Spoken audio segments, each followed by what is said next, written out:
Hi hello నమస్తే అందరికీ. నేను మీ గణేష్ మొగదాల. ఈరోజు అయితే మనం సమ్మక్క సారలమ్మ టెంపుల్కి అయితే వచ్చేసినాం. ఇక్కడ ఉన్న అమ్మవార్లను దర్శించుకోవడం జరిగింది. అలాగే వాళ్ళ యొక్క స్మృతులను స్మరించుకుంటూ ఇక్కడ ఉన్న వన్యప్రాణుల గురించి, అరణ్యాల గురించి, ఈ అటవీ ప్రాంతాల యొక్క గొప్పతనాన్ని మనం తెలుసుకోవడం, చాలా చాలా చాలా విశిష్టత గురించి మనం తెలుసుకోవడం జరిగింది. సమ్మక్క సారలక్క అంటే అసలు మామూలు విషయం కాదు. తెలంగాణలో ఇదొక మహాకుంభమేళ లాంటి జాతర. 2 సంవత్సరాలకు ఒకసారి జరిగే జాతర.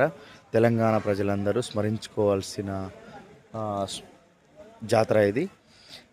సమ్మక్క సారలమ్మ జాతర చూడకపోతే మాత్రం మనం తెలంగాణ ప్రజలు చాలా మిస్ అయినట్టే.